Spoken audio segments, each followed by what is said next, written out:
your chances of blowing the deal are big. You lose your stuff with another agent, you've lost the game right there. You've lost all negotiating power.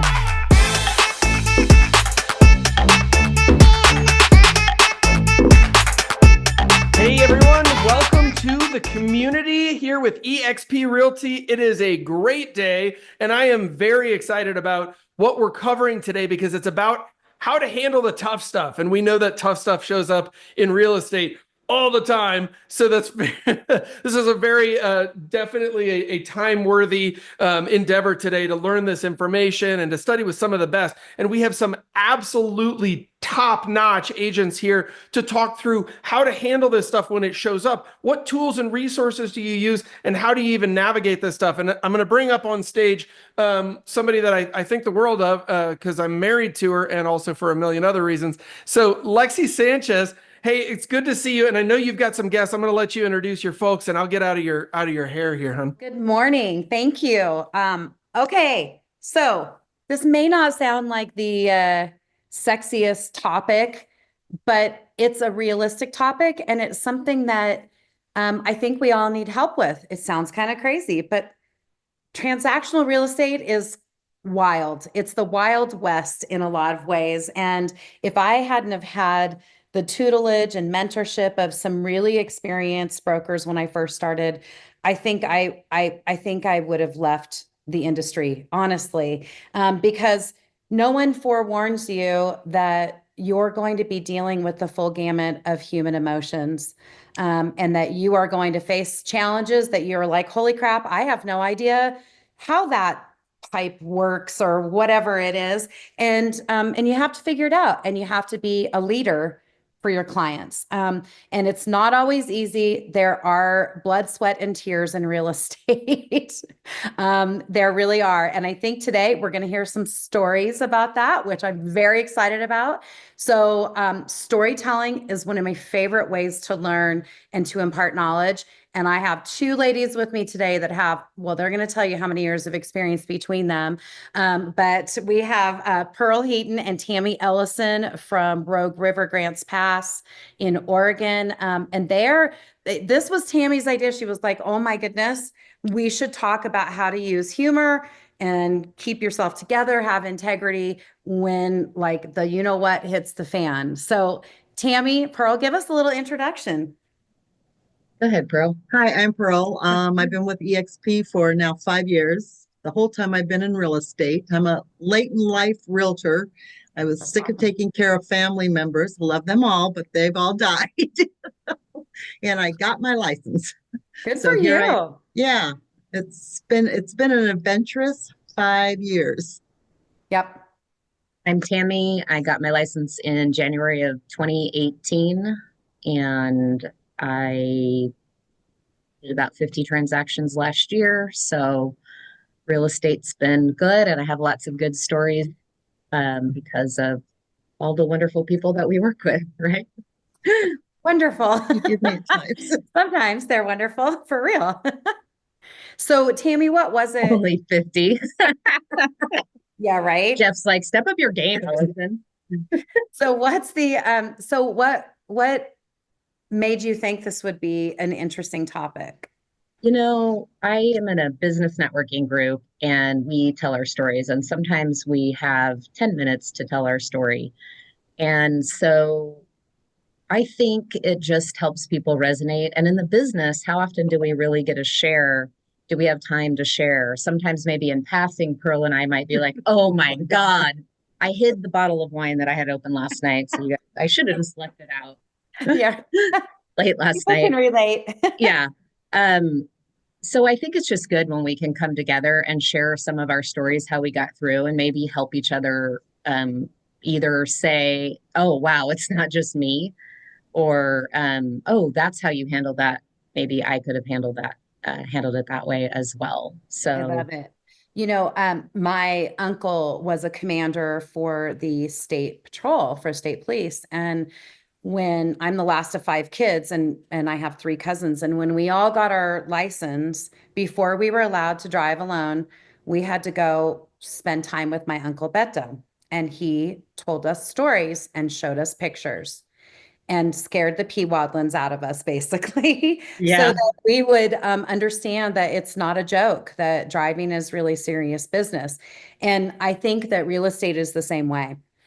Because there are those moments that if you've been told a story, if you've heard someone else, kind of given the blow by blow from the ditches, from the trenches, you will pull that forward and know how to handle something, like you said, so much better. So our first little slide, I don't want to do a lot of slides. In fact, I want to tell everybody that's participating today to think about a circumstance, and I'm sure there are some of you that could come up with like 27 or more, but to think about some fun and interesting stories that had like with a purpose, though, not just something crazy that happened, but like, how did you handle it? What came out of it?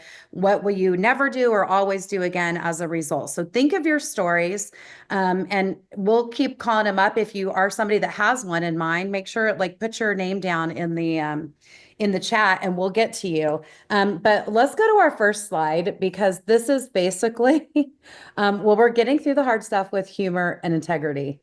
But bottom line is, SH poopily poop happens. Nothing is going to go right. And that's one of the things I love most about real estate is every transaction is different. And the one thing you can depend on is that something's going to go sideways, or you're going to have an awkward or hard moment. So things like death, divorce, difficult people, we've never dealt with them or been them. We have to be fair. We've all been difficult at times. Strange occurrences, natural disasters, family interjections. If you That's the haven't, worst. yeah, I Family was going to say, if you interjections. haven't been part of one of those, that's a special kind of misery. Material defects, I'll put it that way. And I just mean like something happens, a pipe breaks, or there is something that comes up on an inspection and you and your clients are like, huh, what? I don't even know what you're talking about. And then other real estate stuff, other people involved in the transaction that can screw it up on your behalf, other things that go wrong, et cetera, et cetera. Now, I know we could add more to this, but this is just to kind of give your brain some fertilization for some stories that you guys might have or some experiences. So next slide, Jeff. When the poopy poop happens, what do you do?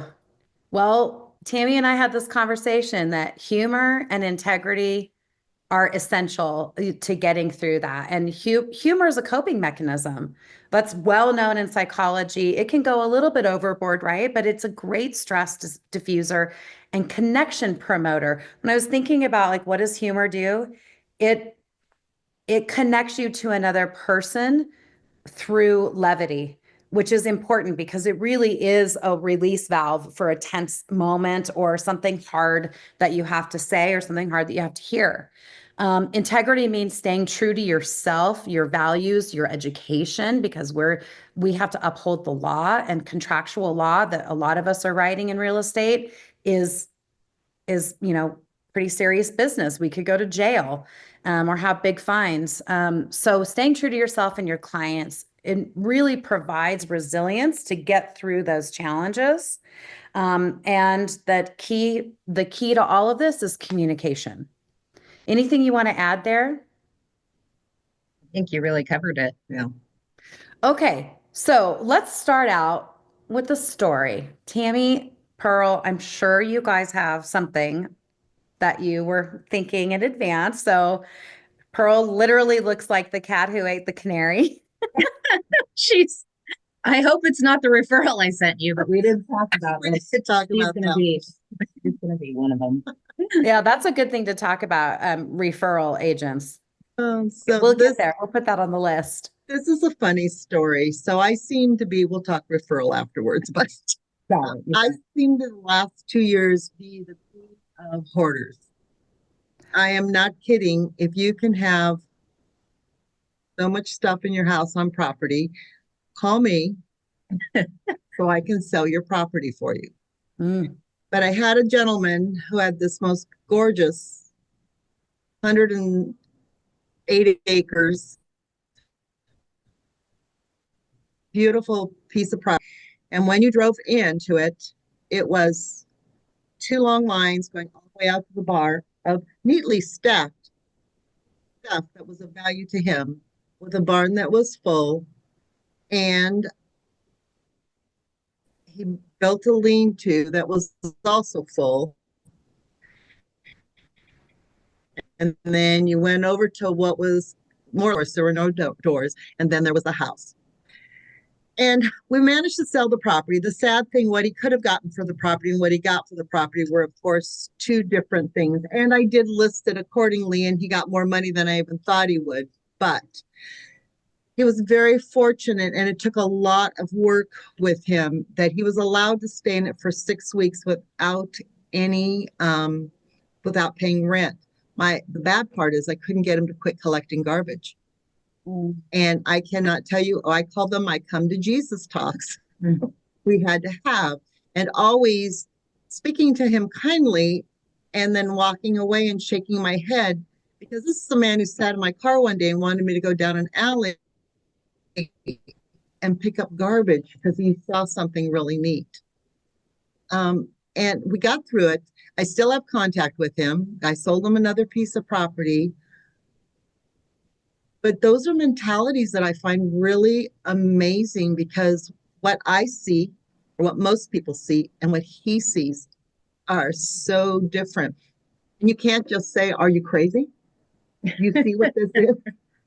You know, you have to be so respectful. And I'll tell you what, he taught me so much on how to stay calm when things were going over the top, especially with that bought from him, because we have real issues there. But we did get through it, and every day I'm thankful. I've got him in a secure little home, and I do stop by and remind him, don't keep bringing stuff home. You know, you've got in a nice neighborhood, and you'd like your neighbors to like you. But it's not easy. And you know, because when he was collecting garbage, he was actually stealing it out of the dumpster that they were throwing it into. And I had to tell him, this is not your property. You're stealing their stuff. The only thing that belongs to you, what's in the house, and you have this much time to get rid of it. So it was interesting. Yeah, it's so hoarders are definitely a challenge, and because oftentimes there is a psychological reason for the hoarding, we have to be careful, right? So there's advising clients, there's even coaching clients, there's being helpful and loving and supportive. And then there's that line that you cross that you can't really cross about being a counselor or an attorney, a CPA, a doctor. You know, I mean, we're very aware of those things, that we have to be careful not to represent something, but you walk that line, I think, in every situation. And when you get a hoarder like that, communication really is key, and being tying it to the property, I think, is important. I have a listing right now, and we're going to see more of these, not just hoarding, but older people that have lived in their houses for a very long time. I have this woman, she's 75. She's lived in this house for 38 years. She is not a collector or a hoarder, but her husband was. And she cared for him through Alzheimer's. So she had all this attachment. She was very much in love with her husband. And when he passed, she had a lot of guilt about getting rid of the stuff. I mean, there's part of her when I talk to her where she's like, oh, I hated all this crap that he brought home. And he would go to yard sales and garage sales and estate sales and thrift stores. And he was an only child, and his aunt died and his mom died. And, he just never got rid of anything. And so part of her is like resentful and excited to jettison all of that from her life. And then every time, and she needs help. So I've been over there literally every day, you guys, going through closets with her and packing and cleaning. I have pictures on Thursday, and I'm like, as soon as we're done here, I am heading over there because I have to get it ready. And her family's been there, but not as much as I would like. But I find myself coaching her through Yeah, that's awesome that you went to Graceland and what a cool memory. And what are you going to do with this at the new house? Because she's going down by 2/3. Mhm. You know, she's downsizing and that's great, but wow. So there's this emotional attachment that happens not only to a house, but to stuff. And so, yeah, it's really, and some of it I've had a hoarder in the past. And Pearl, I don't know if this was your guy too, but if he's digging through trash bins, that's not fun. I had a hoarder who was in Depends and she kept her Depends in Wow. bags. Didn't have that, thank goodness, yet. But Yeah, I'm waiting. luckily I was hired by her family, so they were family friends. And we literally just, her husband had been a doctor, and I said, you understand about biological safety hazard. And we, unfortunately, this is biological. And so I can't legally sell your house with biological stuff in it. And that was hard. That was really hard. That's a really good way to put it, though. Yeah. I mean, what a professional and smooth way to say, hey, clean up your actual crap, but I can't sell your house. This is a biological. And sometimes there's humor, right? So in that case, I was using humor to help her family because they were embarrassed and ashamed. They felt awful that I was having to deal with this. They didn't, they were really appreciative. And I was just laughing it off with them because I'm like, well, I mean, it's always something, and this isn't the worst I've ever seen. Those are really helpful words, I think. Yeah. Right. That's Right. yeah, it's tough, but the emotional attachment. Actually, Jeff, will you pull up really quickly the buyer slide, the buyer psychology? Because there are some things, we've talked about in some of our presentations. Jeff and I have talked about the black swan. It's kind of what you don't know that you don't know. It's like the missing link that you have no idea why there's like a certain thing happening or a behavior happening. And I think a lot of it stems from buyer psychology. Number one, people don't know how transactional real estate works, right? Or they forget. And so they feel unsure of that. But it's things like this: fear of missing out. They worry about missing a great deal or a hot market. Scarcity is urgency. So that kind of helps, and letting them know there's competition when you're working with a buyer. Emotional buyers versus logical buyers. So everybody has different reasons. And trying to balance that, they may be emotional on the sell side, for example, but very logical on the buy side because they need to save money or whatever the reason is for their purchase. Loss aversion. This is so interesting. Buyers hate the idea of losing a deal more than they love winning one. Wow, that's a big deal. And how many of us have had to coach clients through like the psychology of don't, there's another house. I promise you that I know you thought that was the perfect house. There will be another perfect house. It's really important that we can help them through that. Analysis paralysis, too many options, too much going on. This is all our job to help them through these things. Trust and authority. You need to act like an expert. You can say, I don't know, but I'll find out only so many times before they think you're a dumb bunny. So my number one thing is know your stuff. Be an expert. The desire for control, you guys have heard me preach this forever.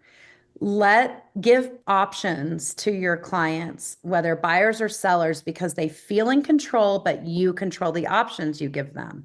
It's a win-win. It's a control.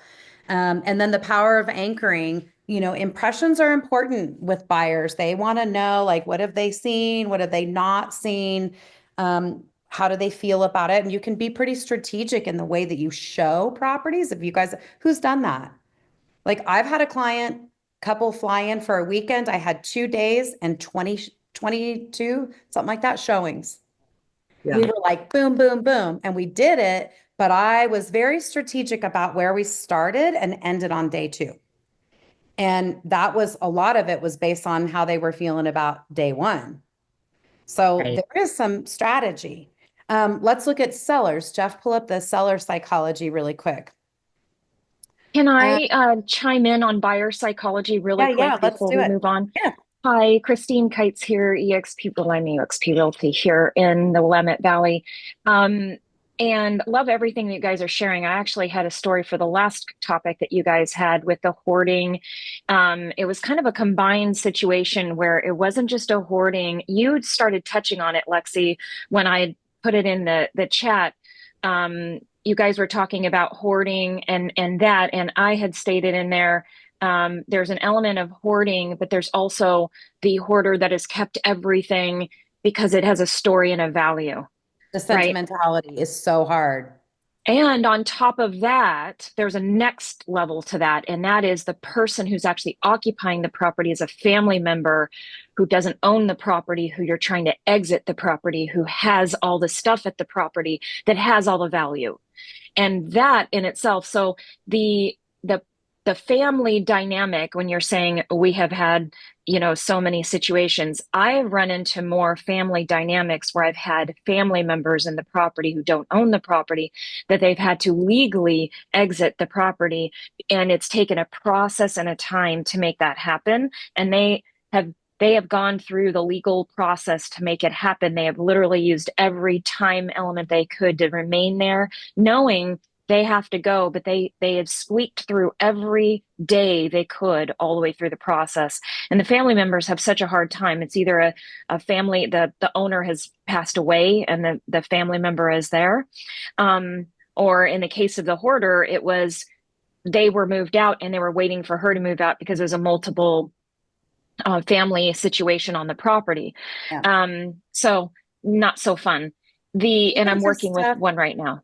well, and yeah, and even just stuff like the one I'm working with right now, there's a pool table in the house and some other big items that need to be sold or picked up by family members. And it's been like 2 months now where it's like, oh, well, they're supposed to come, those kinds of things, right? And you just, at some point, and I'm at that point, you just say, oh, well, we're just going to move ahead because when there's a time constraint in particular, you let them know, you communicate all the factors that, presenting the house on the best foot for starting out with pictures that comes from photography, and those kinds of things. And then there's only so much you can do. And I have just straight up told clients before, you know, it's kind of like, the way I think about tipping. I start at 20% when I'm at a restaurant and you work your way down, right? So we have our asking price and that's kind of our ideal, and I always go a little higher so that I have wiggle room to negotiate, but we have where, kind of our price band, and then it's going to go down from there dependent on how it presents in the market. So if it's dirty, if we don't have great pictures, if it's, if you decline showings, if, we're going to have to accommodate through price because that's what buyers will do when you're selling a house that's just not primed for the market. And I don't like it. I don't want to put a house on the market that doesn't look great because I feel like that reflects on me. But at the same time, I know we've all been in the same boat. If you're in real estate long enough, you're going to get a real turd of a listing.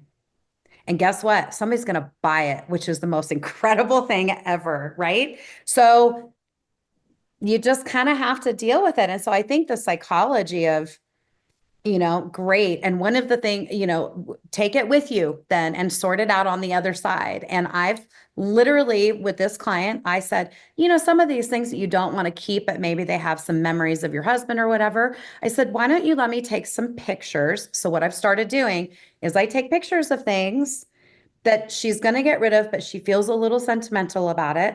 And I'm literally going to put them in a Google Photos thing, like where it does the circulation. And once I'm done with it, I'm going to send it to her and she can have that. That's really nice of you. It's just a simple, you could go way out and have a book on Shutterfly made and a whole bunch of stuff if you wanted.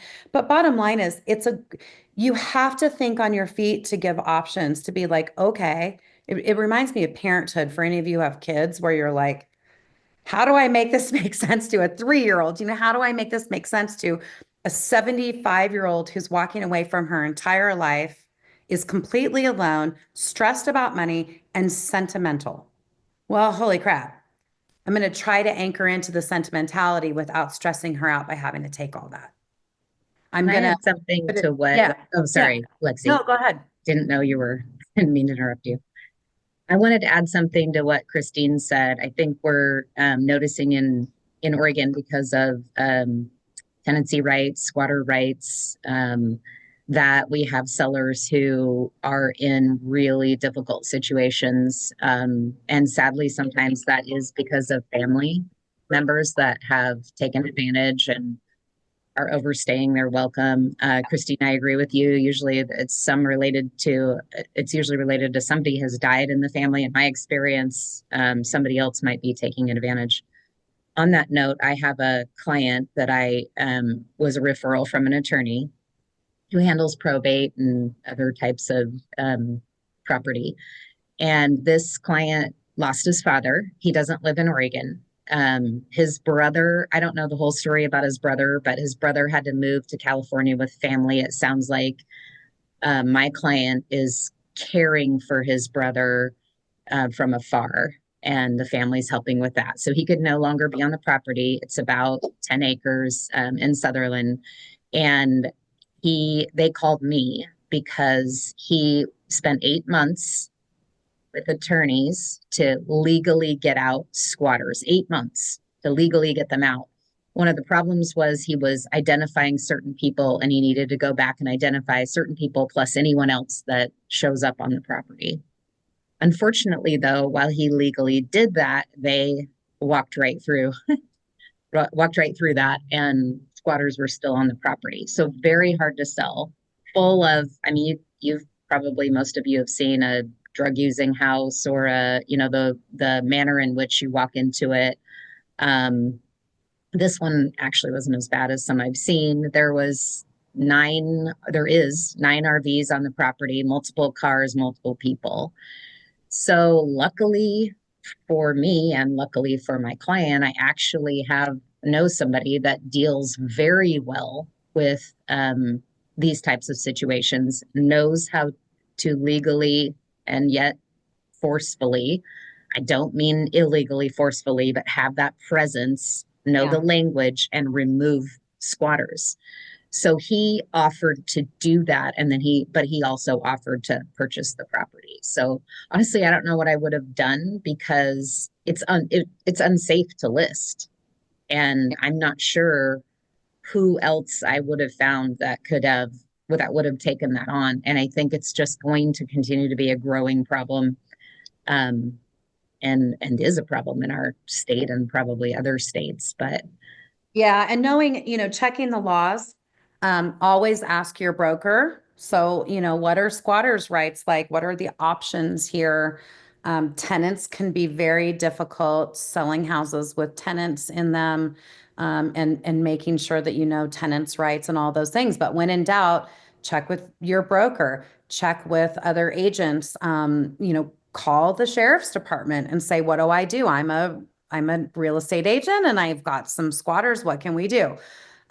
Sometimes just a knock on the door from the cops to just be like, hey, you guys probably need to clear out of here is enough. I've had that happen before, where just a vagrant, went into an empty house. And the cops showed up, asked them really nicely to kind of bug out.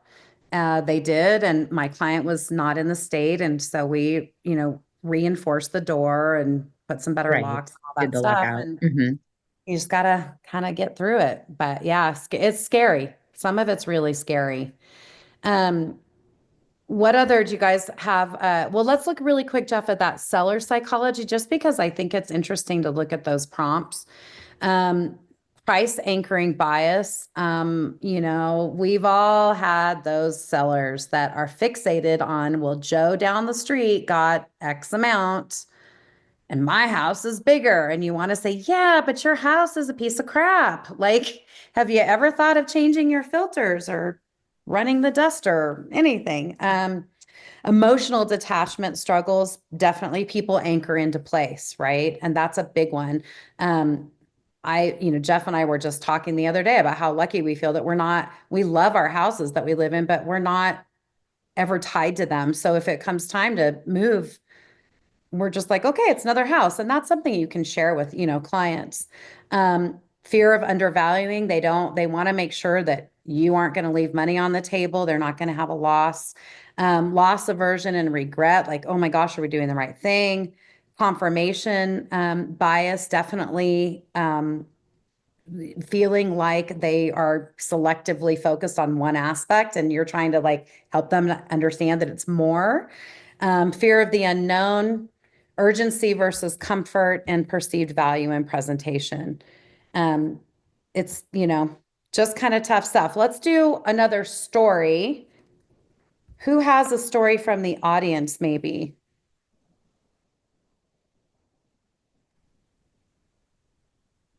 Anybody? Who do we have on here that's got? Well, Hey, I Lex. always have a story, but go ahead, Jeff.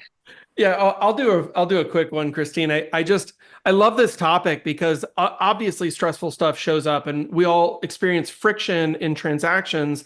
And then it's like, well, where do I go, and how do I deal with this? And I love that part of today is like, what are the appropriate coping mechanisms for all of this? Because we've all seen it from other agents. We know what the wrong ones are, right? The wrong ones are like screaming at the other agent, yelling at your clients.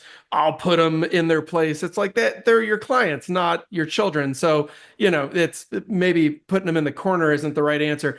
But I had a transaction a number of years ago. This was actually when I first got started, and it was an acreage property. And of course, everyone with an acreage property thinks it's, that the acreage has magic value, and that it may or may not have, but had this, and so actually got it under contract at their price, which was a pretty lofty price, over $1 million. And the acreage was nice, and it was substantiating some extra value. But the buyer used financing. Appraisal came in $250,000 under. And we all know that little rub. That was like one of those, like, well, this is, we're going to have to put this one under contract again. And long story short, asked good questions. We actually got it sorted out. Buyer came to the table with the extra cash and covered the difference. They wanted the property. Did not see that coming. But the biggest realization for me is I think actually the person in that deal who experienced the most stress was not the buyer or the seller. It was me, because I was like, oh, dunk, what do I do here? Like, I don't know what to do. And I was really, really green at the time. I was brand new to real estate. So I was lucky that I had even, put the deal together, but then suddenly being in that spot, and it worked out. So sometimes it's also just like, you're talking about coping mechanisms. I think sometimes time is like a critical resource that we forget about that actually helps with stress. It's like, what's stressful today is probably not going to be stressful as much tomorrow or next week, and certainly not next year. So it's just breathe and let a little bit of time pass. I don't know. That's mine. But you reminded me of that with the seller psychology, because they had this bias that their property was worth so much more because it's so big. Like, we've got all this land. It's like, well, it's unusable. So You lucked out with that one. I think that when you have a situation where clients aren't going to get what they think they can, or appraisal comes in low or whatever, I mean, obviously communication in advance is critical to getting over that challenge. But I do think that putting numbers to paper for them helps. If you can show, I have my niece actually right now is selling her house, and I referred it out for her, and she was kind of bummed. She bought it for 530. It's probably going to sell at about 590. And she was like, oh man, I thought I would, the market's gone up so much. I thought I would make more. And Jeff and I sat down and we were like, okay, you've only owned the house for 18 months, which means that you've made almost 20% return on your investment. Yeah. There's nowhere else you're going to get that. So you need to, I like to play the game of how much you get paid to live there. So if you like spread out that monthly, so it was like basically maybe your payment went from $2,500 to $400 or something, but showing numbers in a different way to people can really help the emotionality around that. So, but also humor, and remember, sometimes humor can go a little too far. Sometimes humor is displaced, meaning you kind of want to joke with your client about it, but you can't, so you joke about it somewhere else. And I'll give an example. I was showing a property to some people that had just called in. And so I didn't know them. It was a couple. They were traveling in their truck with their dogs and all this. It was a little wild, but it was fine. And they were qualified. So I was showing properties, and we went way out, way, way out. We went into this house, and the seller was there because it was a rural property. And they said, well, we'll hang out outside, but they were there on the property. So we went in and looked around, and my client, she said, the female end said, no, this isn't, I'm not interested. And he said, well, I'm not either, but I need to use the restroom right now. And I was like, okay. And so like, it's not like a kid. I can't be like number one or number two. Like, it was Right. really awkward. So I was like, oh, okay, please, we'll kind of wait. So he went into the restroom right next to the front door and proceeded to annihilate the bathroom, you guys. Like, before he even opened the door from coming out, we could smell it just standing there in the living room. And I was like, oh my gosh. And I'm thinking, here's the owner out there. I don't know what to say, So my client came out. We just walked out the front door super quick. I was just like, let's go. But I felt like I needed to stay in the house until he exited with me, right? I'm responsible. I'm not going to leave the house. So it was kind of awkward. He came out, and his wife and I are standing there. So we all left and we walked out, and I just said, I really appreciate it. Thank you so much. Said goodbye, drove off that property as quick as I could. Holy cow. I was like, I'm so embarrassed. And I called the other agent because I didn't know what to say to his client. And I couldn't say, like, really? You couldn't hold it for another 10 minutes for us to get, what about, so it was awkward. So I called the other agent, and I used some humor there, and they were really appreciative of that I had just called to say, like, sorry about my client that stunk up your client's house. They were While they were home. there. Yeah, it was really awkward. But again, like, I couldn't, yeah. So remember, humor is sometimes can go a long way too with the other agent, because some situations you're kind of in it together. So, Jeff, let's look at the humor slide. We kind of have covered a lot of this, but I love that the psychological impact is real. Laughter triggers endorphins and reduces that cortisol explosion that happens, and creates a sense of camaraderie. And so I think it can, if you couple that with really good communication, you can overcome a lot with your clients. I also think that being direct sometimes is what is called for, but really, humor can go a lot better. I love this. If a buyer's stressed about multiple offers, the agent might say, finding the perfect home is a little bit like online dating. Some listings look great in pictures, but are a disaster in person. Like, Good it's one. great, Well, and actually using that with a lister, trying to say with a seller saying, hey, getting your listing ready is like putting it on a dating app, because clients buy a property first online. If you are not presenting the best pictures, the best information, you're not going to get people to knock at your door. And that's the whole point, is you need somebody to come see a house, right? Especially if you have a house that maybe needs a little personal touch or TLC or updating. You need to present it in the best way possible. Yeah.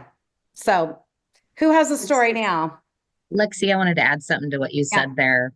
One thing that I've learned, and when it's my turn, I'll tell this amazingly Great. intricate story, but is that also understanding that sometimes I'm really listening and understanding your client and their personality.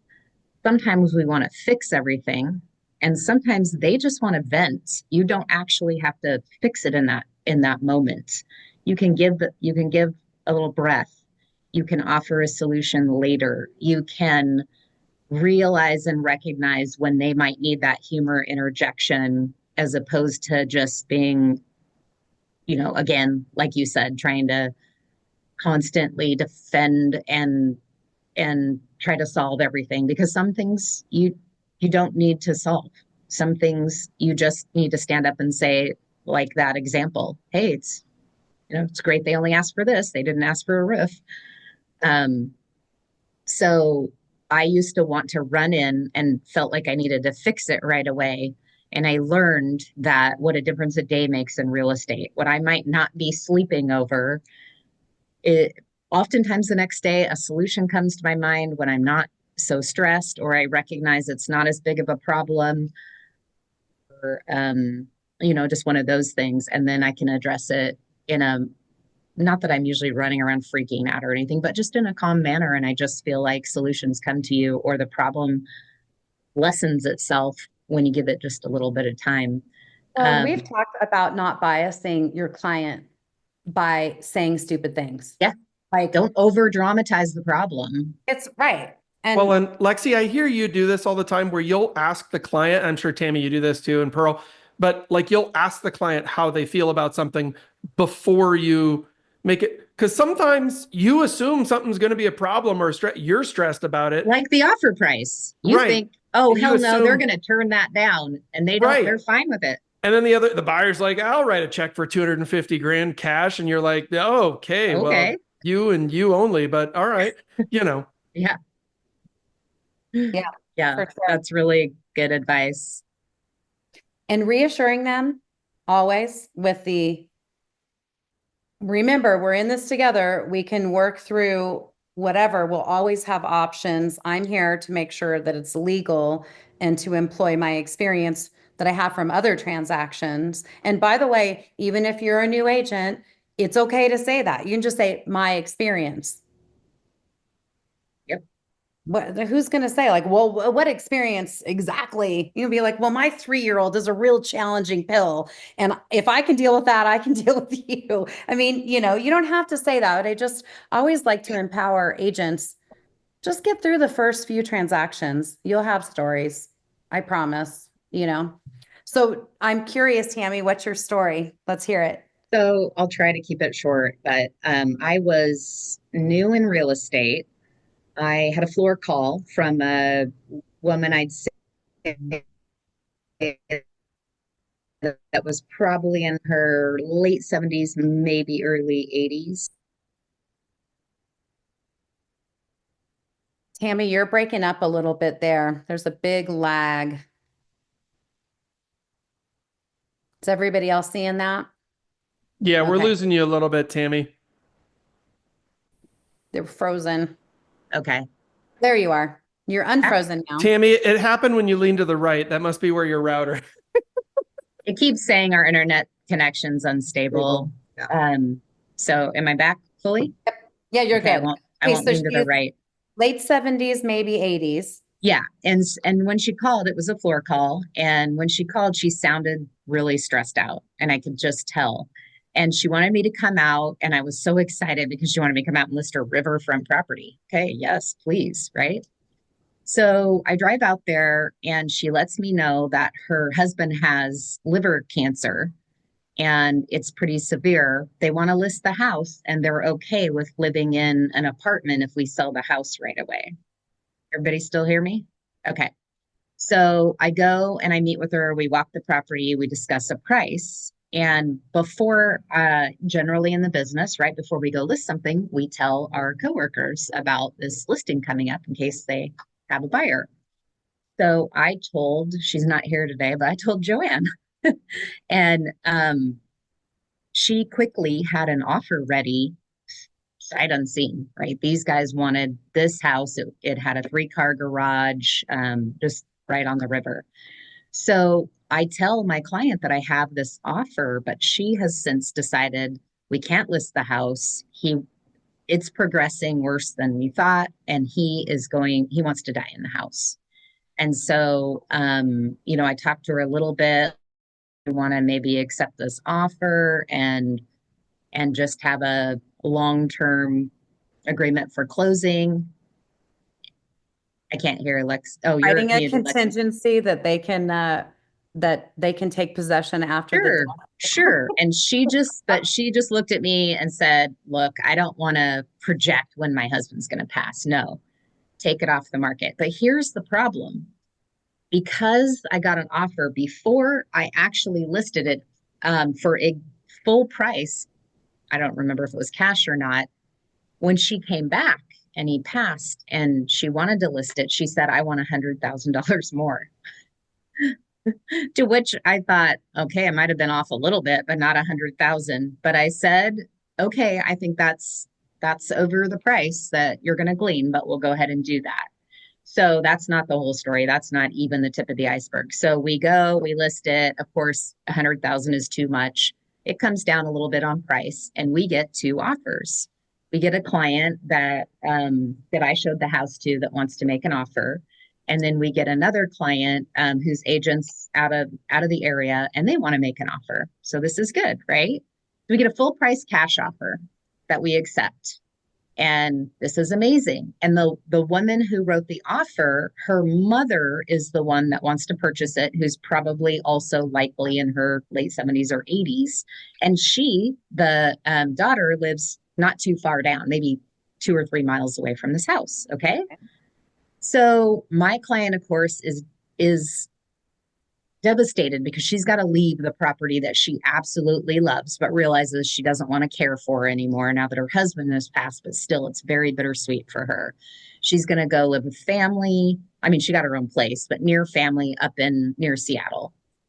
So everything with her is still very emotional. It's still very tender. And she goes in and signs, and she decides she's going to wait until she gets paid. All of her stuff has already been put in a pod and shipped out to Seattle.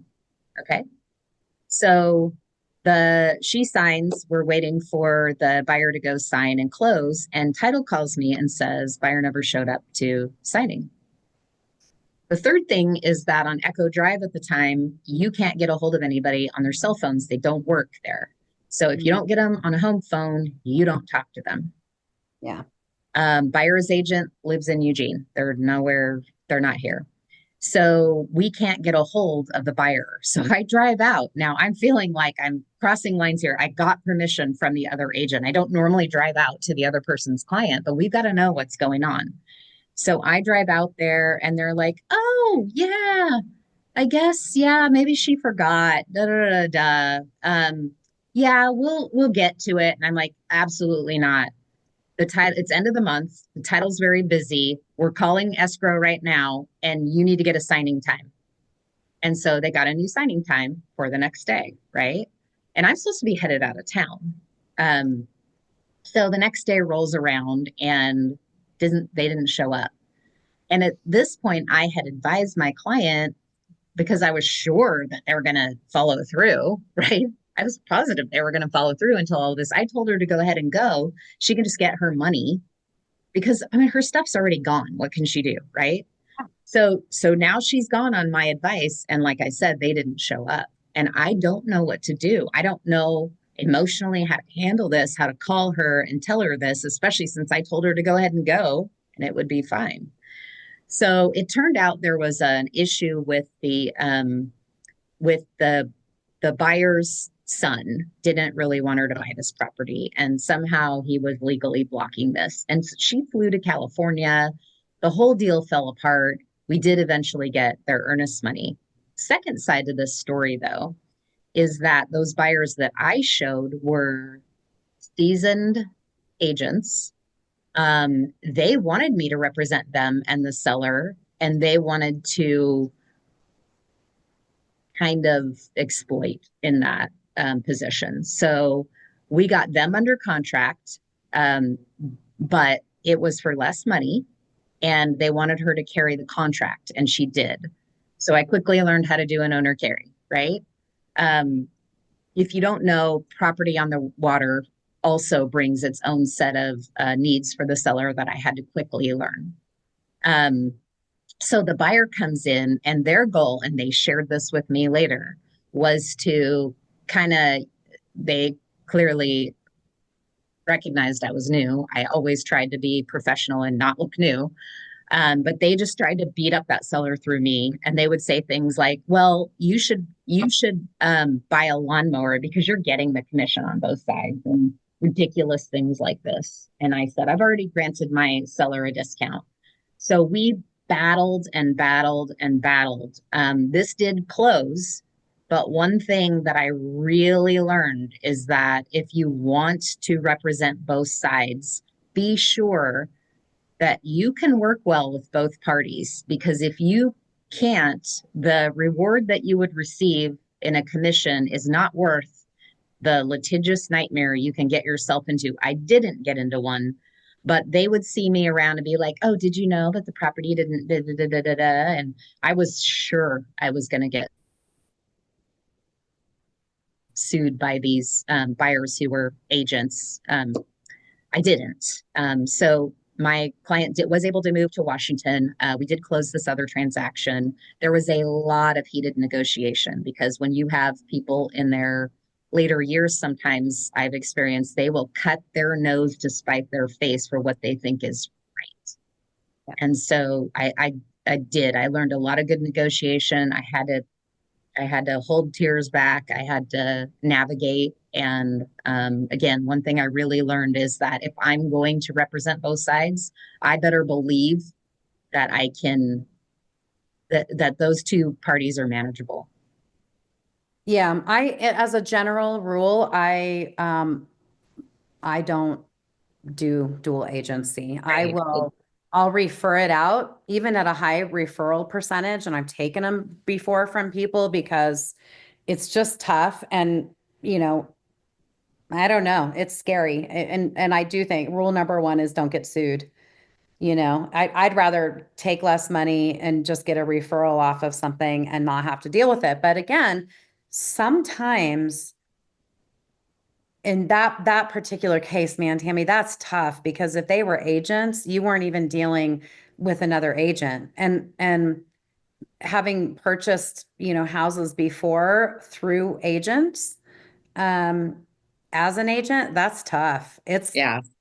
because you know a lot, but I do think there are those agents that take advantage. And that actually happened to my client, right now. She had another agent come in and brought a land specialist who fell in love with the house, and they tried to lowball her. And this is a $1.7 million listing, just to be clear. And they offered her $850. He said, I'll give you $850, then you can buy your new house for cash and have a bunch of money. Well, what they didn't know is that she has a mortgage, because when her husband was sick, they were running out of money and she had to take a mortgage out on the house. And so,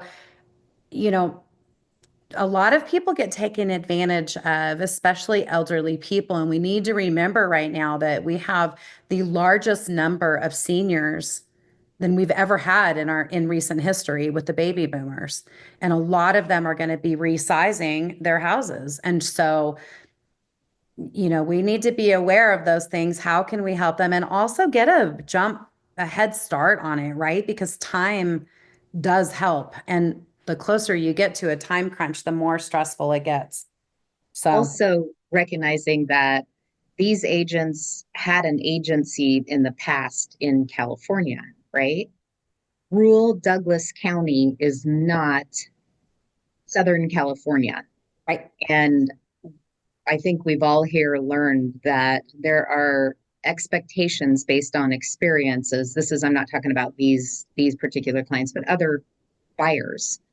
They expect, for instance, that every single solitary thing in a house is permitted. In Douglas County, I can say 9 times out of 10, they're not, right?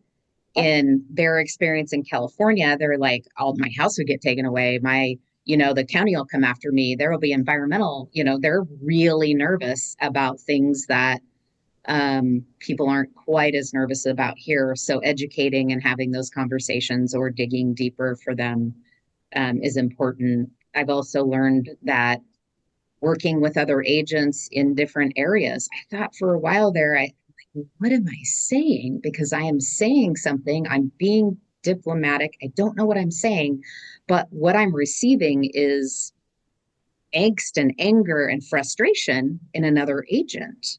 And Yep. so I kind of came to wonder if maybe, in every little area that you're in, you have kind of a certain way that you do things, and other agents in other areas have certain way they do things.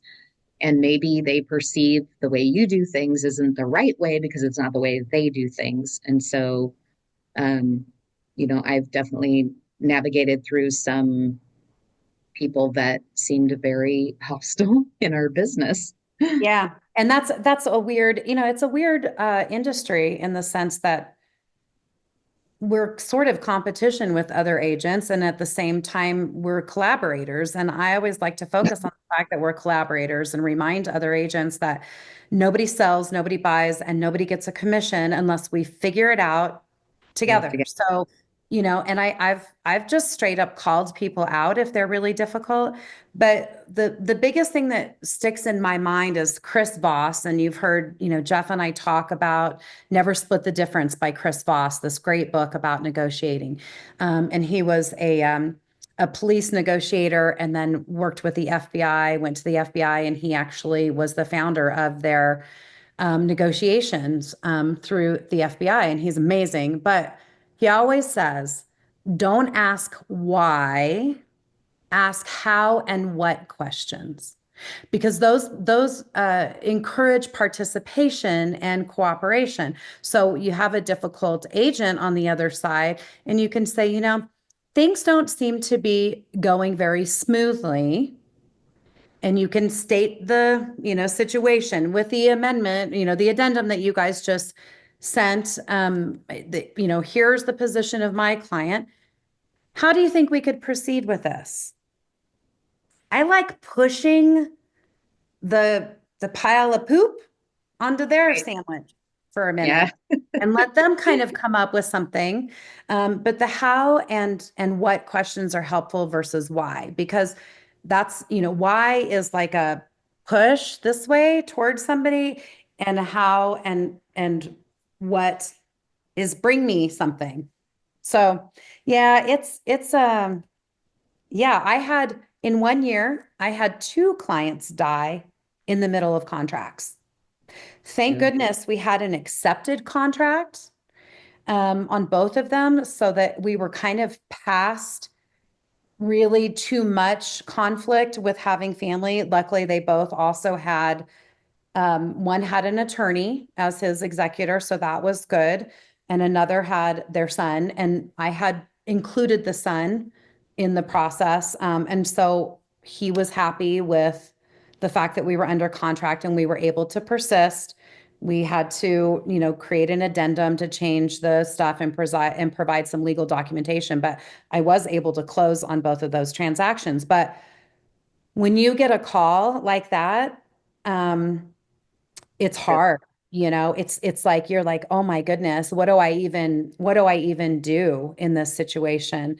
And that's when I'm ever so grateful to have brokers to lean on. And if you don't know your broker, or you're shy about calling your broker, don't be, because that's their job. And they're so good. Most of them have such um, great time in the industry that they have verbiage that you're just like, oh, I would not have known to say that. So, you know, Lexi, I yeah. had that experience as well. I got a call from this.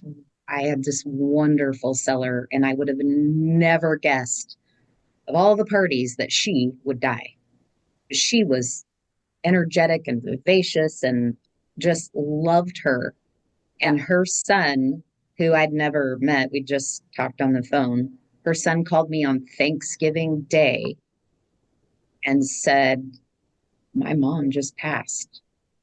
And she she died on Thanksgiving having, a meal with them, I guess. And so the good news, like you said, is call your broker, but also we were in contract. The attorney, I had an attorney that I could reach out to on a holiday, and they assigned a personal representative, and we were able to move forward with the transaction. So, Yeah. but those calls, I didn't keep the recording of him calling him because I talked to him, but I kept the recording of him later, being grateful because it just was a reminder to me of, his family. And I don't know, it's just the way I could honor his family is just kind of keeping that voicemail. I kept it for years. But Yeah. being able to solve people's problems in their greatest need is one of the most amazing things I feel we get to do as agents. It's not always we get to do it. Sometimes it's really hard. It feels unsolvable. But when you can step in during that family's worst day, it's that's what that's one of the reasons I really like real estate is helping people. A bit of a warning about that too. I think many of us are drawn to real estate because we want to help people and we genuinely like that and we're problem solvers. And that can go a little too far. Some of us give too much. I'm definitely one of those. And I will say, I only do it when it truly comes from my heart and I have zero expectation, meaning if I go and I spend a ton of time or money or reduce or anything that you could possibly do out of the niceness of your heart, and then if you get fired, like you should always ask yourself, if I go over and I spend every day for 2 months or most days helping this person pack and I clean their house and I do all this stuff, or I spend my money to have people do that, am I going to be okay if they fire me? That is so smart. And one thing a broker used to tell me is that he probably said it more eloquently than I will, but basically be careful of how much help you give because a lot of the help you try to give is liability.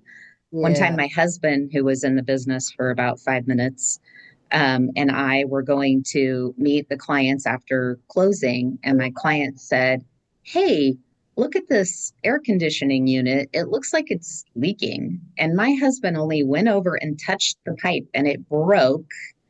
So guess whose problem it was? Because he is a licensed refrigeration guy, but it became our problem. One time I tried to fix a sprinkler problem for a client and my person broke it worse. And so I hear you there, Lexi. I work really hard to give them solutions and they handle the problem. But there are sometimes we find ourselves in situations where we're representing somebody who they were supposed to move out of their house. I have several sellers like this. They were lying to me. They were saying they were all ready and they still had all their furniture. Their house was a mess. And we were supposed to close in a couple days, where you're just, you don't have any choice, 4 truckloads later. But you're absolutely right. Be very careful about how much you jump in, because if you jump in and try to fix a problem and you break it or fix it wrong, you're liable. Yeah. So my thing is stop at things that are not, you can't get sued for cleaning somebody's house. I mean, it would be hard pressed, but and I Right. suppose you could if you broke something. But yeah, I don't, I won't fix something. I noticed some cracks and it's just normal cracking. I could easily spackle it and do touch-up paint, and I will not. I Absolutely wouldn't will either. not. I will not do anything like that. I will not. If you get something back on an inspection and it's a simple little light switch change and you've done that a million times at your own house and you're like, oh, I'll switch it for you. No, no, no, no, no. I don't either. Absolutely not. So aside from, a little dusting and floor cleaning and wiping down counters, I just won't, Right. And I also get everything in writing. Hey, gonna help you today. I do that every day with my client. I'll be like, are you okay if I come over? I'm just gonna do the floors in the round room, or I'm just gonna clean those outside windows we talked about. Are you okay with that? So that I have it in writing that she was knowledgeable about, you know what I mean? Right. So, but be careful. And I just think we're too nice. And you know, with like gift giving and all, that's all great. If you guys want to give gifts to your clients and whatever, but when was the last time your dentist Exactly. Or your gave attorney. you a gift, or the last time you got an email from your dentist at 9:45 at night, or you called your knee surgeon? Like, no. If you want to be treated like a professional, act like one. And educate your clients about that, because I think sometimes we say ridiculous thing out there. And I've had to compete with other agents that were like, oh, well, so and so will send a professional house cleaner to our house before, pictures and blah, blah, blah. And I'm like, that's great. That's, that's fine. If that's what you want, then go for it. But we just have to be really thoughtful. And I do think that liability is a big issue. Big issue. Hey, Lexi. Yeah. There's actually an NAR study that came out, and it showed that less than 5% of real estate referrals actually come from closing gifts. 70% or more come from personal connections and great service. And it's so funny because when you're new, or at least when I was, like, I just poured over, like, this has got to be absolutely personal and it's got to be unique for everybody. And, you get busy and more transactional, and you're just like, the other day I was just like, why do I even give sellers a closing gift? What does it even matter? They don't, Yeah. what they're moving. They don't need Just one anything. more thing for them to pass with them. Exactly. So If you did a good job for them, even if it's a hard transaction, they will yeah, come back to you. They really absolutely. will. And they they're don't nice care about moments. That's have your these closing clients- gift to them is doing a good job. Yeah, I have a client right now. I sold them this condo in Arizona for their kids to live in while they were going to college. I did not give them a closing gift, nor did I go to their closing signing because they're adults. They didn't need me there. They reached out to me 5 years later, you guys, and said, we know you're in New Mexico. Are you still licensed in Arizona? It's time to sell the condo, and we don't want anybody else to do it but you. So, of course, I'm honored. Yes, doing their listing. It went live this morning, by the way.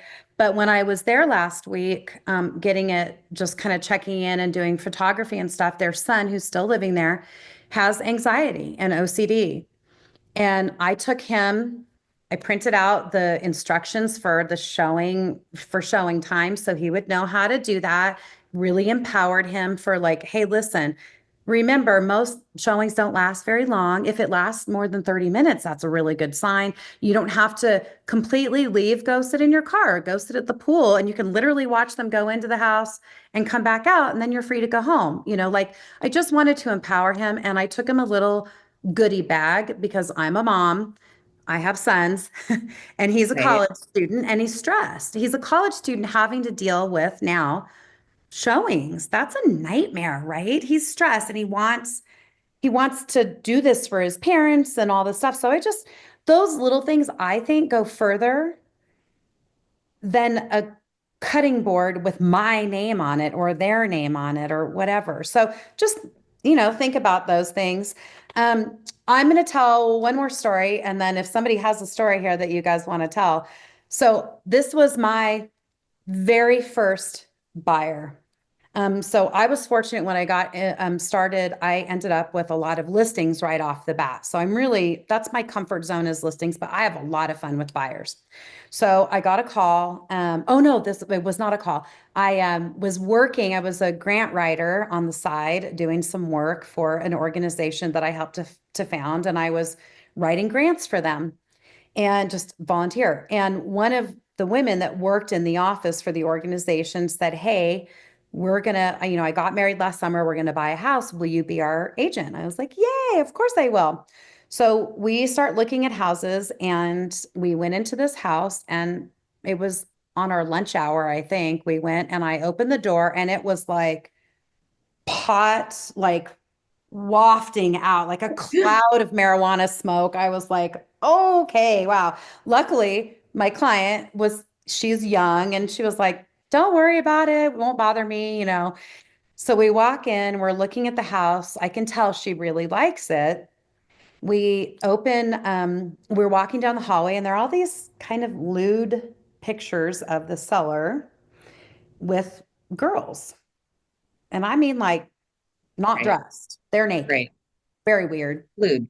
Right. Not what people have in their hallway, right? Like I'm expecting to see like Joey in first, second, third grade, no, this was not. So we go into the guest room and there is a couch on one wall and a TV on the other. And in the closet is nothing but this perfectly organized library of pornography. I was like, okay, interesting. So then we go into the master bedroom, and there are two closets in the master bedroom. It's kind of an older house. So we open one, and there are stacks of dirty magazines, but they're like the top ones are open. So it was like, oh, wow, Look at my magazines. wow. And then the other closet was locked. So I was like, thank goodness this is like someone I know, first of all, a buyer that I know, and that she's kind of young and not super shocked. And we were laughing, lots of humor, right? Lots of humor. And you guys, they bought this house. They still live in this house. It was a really cool house for them. But I, wow, it was between the pot and the pornography. It turns out this was a guy who owned a pornography store that had gone out of business. He moved everything home. Clearly, he's in that industry. And by the way, it was a short sale. So this whole transaction was like crazy, crazy. And it was my very first buyer. So I had weird showing, and then I had a short sale. But it closed. It was great. But there's nothing like that. Or people leave personal items out at a showing, and you're like, So you just have to get comfortable with saying, gosh, I'm so sorry. Very awkward. People are people, try to look past it and look at the house. You're not buying the belongings, you're buying the house. Um, you know. So anyway, I think we've all been there. Well, it would have been a fun listing appointment. Yeah, it was The interesting. right person. Yeah, I was being so grateful. sarcastic. Yeah, with the right there were person. some clients I've had that I would not want to be there. And also, just remember, people buy all kinds of houses. So I keep my commentary to myself. Yes, same. Because you just never know. And I don't ever want to ruin a sale because of something. I don't want to point anything out to another agent. Remember, if you're representing the seller, buyer due diligence is buyer due diligence. Don't do extra work. Right. It's not your job. You're asking for problems. If you go and have an analysis of putting in a sewer line where there's a septic, and you provide that information to a buyer, you could be liable for that if it's not the proper information, or you could be setting your sellers up for having to pay for something that they never would have asked for in the first place. So those kinds of things. Okay, we have 15 minutes left. Another story. Anybody? No? Okay, I'm gonna cover just a couple more slides then really quick. Jeff. We looked at this one. Let's go. Buyer stress triggers. I like thinking about these.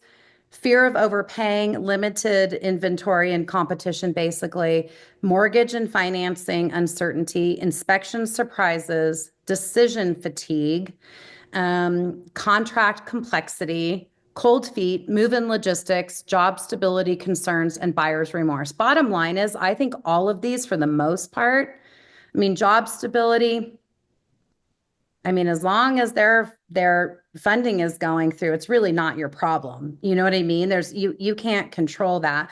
But most of this is all stuff that you can help to at least mitigate their fears.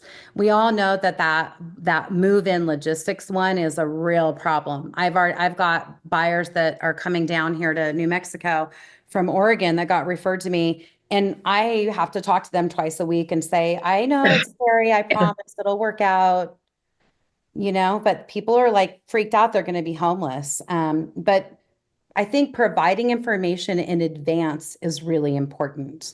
So then you can remind. Stress triggers for sellers, pricing pressure, lowball offers, inspection issues again, appraisal gaps, market uncertainty, showing fatigue. That one's a tough one. Nothing you can do about it. Unless you convince them to move out and sell an empty house, which is what I love to do. Timeline stress, unreasonable buyer demands, closing process, and emotional attachment. So again, just keeping on, communication before they have to ask whenever possible is helpful. Integrity. You have to be the expert. And in my opinion, having integrity means staying true to yourself, to the needs and desires of your client and staying legal, like knowing your stuff with real estate, which is why we do Core 90. It's those concepts of real estate. Every week we want to give you guys nuggets of more information, more expertise that you can employ in the work that you do, because when you don't know what you're doing, that's when problems happen. It doesn't mean you have to know everything, because you're not, but the more you know, the better off you'll be. And it does help keep emotions in check, especially for yourself. Yes, there's blood, sweat, and tears in real estate. No, you should never show that to your client. Absolutely. You drink your wine, you cry your tears, you take your bath, you put your head under the water and scream, whatever your modus operandi is, you do it on your own time. You collect yourself, you pull up your big girl pants or big boy pants, and you deal with it like a professional. Absolutely. That's just what you do. Let's see, what else? What's our next one, Jeff? Oh, I think this is important too. Agent stress triggers, unrealistic clients, last minute surprises, communication gaps, market fluctuations, multiple offer situations, which we think is great, but can be really, really stressful. Anybody that went through the mayhem that was COVID, holy cow, that really amped everybody up. Tech and paperwork hiccups, legal compliance issues, time-consuming clients, personal commission pressure, and burnout. And I think it really is about setting boundaries, becoming more efficient, being organized, and also giving time. I think time is an important one, Tammi. You really hit the nail on the head with that one, that sometimes stuff will work itself out on its own if you just give them time. Sometimes we think clients are going to be really difficult with a decision. I like to kind of build in time. I like to say, listen, I know this isn't the offer we were hoping for. The good news is we have some time to think about this. So why don't you guys talk about it? Why don't you wait till after work? Why don't we come back tomorrow? Whatever it is, but give them permission to let it stew, because our knee-jerk reactions are not always the best, right? And a lot of times, especially like for showings, I never drive with my clients. Number one, liability. But number two, I always tell them, if there's two of them, you guys should be talking about it. Compare notes, between houses, or figure out what you liked and didn't like about a particular place. And I always tell them, even if you don't like the house, tell me what you did like and what you didn't, so I have a better sense of what you're looking for now that we've been in a house. Because being in a house and seeing it online, those are two separate things, right? So, okay, who has, I think that's it, right, Jeff, for our, You had two more. okay, let's see them. Oh, communication. Yeah. Lack of information creates anxiety. That's the number one thing. And that's why I don't use personally a listing presentation. I use my comps and I use the contract, because I can cover everything from the beginning of the transaction to the very end by just talking through the contract. And legally, they've been advised. They will know the options. They will know the hurdles that we have to get over. They will give me the information and a sense of how they're going to deal with those when we get to that time. To me, it's a very succinct and organized way of handling it. Everybody has a different approach, and that's fine. I can just tell you, like, really consider your audience before you just give your standard presentation, though, if you have one. Because I've had to listen to someone's presentation before and wanted to gouge my eyeballs out, not only because I was an agent, because it was awful. It was really, really bad. And so, just think about, how much do your clients know? How much do they not know? And then try to hit that target. So humor plus integrity plus communication equals happy clients. And most importantly, a happy you. Because if you're not happy and you're not on your game, your chances of blowing the deal are big. You lose your stuff with another agent, you've lost the game right there. You've lost all negotiating power. I have Yes. literally sat there on the phone with a terrible agent and I wanted to lose it, you guys. I really just wanted to. And you know what I did? I got out a pen and on my piece of paper, I wrote F you and then their name like 5 times, like F you so and so, because I wanted to say it and I couldn't. So I just wrote it down. But I know that in negotiating, if I lose my stuff, if I lose my mind, I will never be able to negotiate when it comes down to the real stuff. Lexi, you just made this point about like not presenting, especially if it's inappropriate. And I've seen this. I know with you, and I'm actually thinking of a few circumstances. You're probably thinking of some of the same things, but I've seen somebody launch into a presentation, and the recipient is already sold, meaning the client's ready to go. They would sign right now. And the person's like, well, I brought this presentation. And they're just so they had gotten themselves ready for game day. And their game day approach was, I'm going to throw a pass into the end zone. And they forgot that they're already standing in the end zone. And so they threw the pass and now they're out of bounds, right? It was like stupid. And they burnt out the client. The client's like, what are we? I was everyone's confused, stressed out. The agent thinks they're doing a great job, but they weren't reading the room. And so I think Yeah. sometimes you have to ask yourself, like, what does this person actually need from me? And am I actually delivering that? Because if you're just delivering something because it's your rote process, you might be out to lunch and this person now feels disconnected, like you don't understand them. They may have been ready to go and you just created 84 objections that didn't need to exist. They would have signed the listing and now they're not going to. I think the thing to think about is if you had to communicate to a deaf client, you'd need to have it written down, right? You'd need to have, so if you have part of your process that goes beyond what's in the because the reason I use the contract, seriously, you guys, is if you cover the contract from beginning to end and the paperwork that goes with that, your clients are going to know everything they need to know about the transactional process, about how you work, about what will be expected of them, and kind of the step-by-step timeline, right? I mean, it's built in. If there are other things that they need to know about a transaction, write it down. So just think about your presentation needs to be something that you can give verbally or hand to somebody for them to read. If you have more information than that, you're not organized enough. You're running a business ad hoc. It should be very simple, I think. All right, what else? We done? I think we're about done. I love it. Well, you know what's so valuable about today too, and I like this idea of humor plus integrity plus communication, those three things. And it's really easy to get slurped into stress.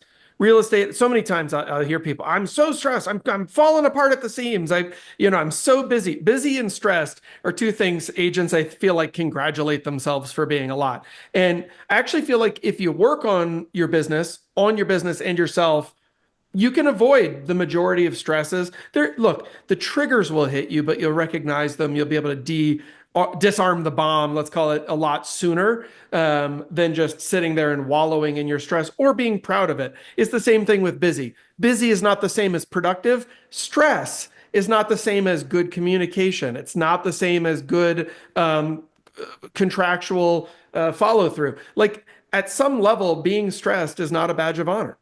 And so you need to learn how to let it go. And certainly, and this is something I heard from everybody today, don't pass the stress along to your clients. Just because you're feeling it doesn't mean they need to feel it from you. And your job is to buffer and also to help them self-soothe, right? It's kind of like being a great coach. Great coaches help people when they're in moments of stress. That's actually where you earn your keep. So the fact that anybody would get frustrated or disappointed or anything, whatever, when a client creates or experiences stress, that's why you're being paid so much money. If this was easy and they didn't need you, then it would be easy and they wouldn't use you and then you wouldn't get paid. Right. It's awesome. Right. Pearl, Tammi, parting words of wisdom. I think it's just great to kind of look at your own journey because I think I shared the last time we were on a panel, the very first one that I had all these they should, all these expectations of how a transaction should go. And so when it merely, they didn't accept our offer, I cried. There was some communication gaps in there. It wasn't just that the offer didn't get accepted. It was some things I just didn't understand would happen. And now I kind of joke about it. Like somebody could be like, yeah, I lost my arm and my eye and it's fine. I'll get you through it. Well, yeah, it's great. We'll help you along. It's just fine. And it's not that I've lost all emotion. It's not like that. I can just more objectively look at things and help people move on and be calm, even if I'm internally completely like, I don't know at all how I'm going to solve this. I'm never going to project that to my client. And I just, there's a way to work it out. Or if not, it's not brain cancer. You know what I mean? Like Right. they don't sell a house or they don't buy a house. It's not the end of the world. It's the next. Yeah. Just the next step. Yeah. Right. And I know for myself, what I tend to do is there's certain people that I will talk to, to communicate with what's going on. Sometimes saying those words out loud helps me to really look at what's happening all the way around. It makes a lot better for me. And then I'll just be truthful. I take my puppies for a walk when it's bad. Yeah. There's So- always that.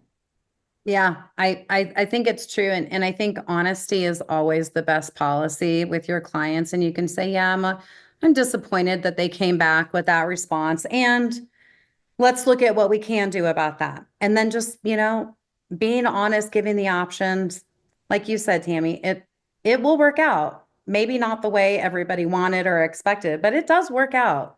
It really does. So when in Do the doubt, right thing. that's it. Do the right thing, laugh a little, and communicate ahead of time. I just can't say enough that if you communicate with your clients, they're going to feel so much better about stuff. And you don't have to take every client. You can That's- refer them to somebody else and drive them crazy. I didn't know she was going to drive you crazy. So. Oh, yeah. We have a client. But there are other agents that are in a different position that maybe really want to work with that client, or they have a different temperament. Yeah. Or they're different, they need more business. And so they're willing to take some more time than you're able. It's really important that's probably the hardest thing for me is I'm not very good at firing clients. I hard. struggle with that. Yeah. But I am getting better at anticipating I'm not the best fit for them before we get into together. That's great. No, I get it.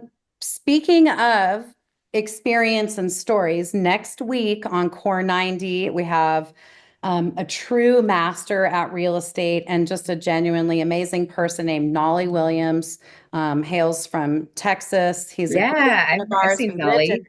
We lived in Puerto Rico together. And he is just, gosh, one of the most amazing people I've ever known and met. He is just a tender, sweet heart of a person and really, really good at real estate. And he's going to be on Core 90 next week. His energy so- is off the charts. He's amazing. So show up next week. Thank you so much, ladies, for coming and pouring into us and sharing your experiences and your wisdom.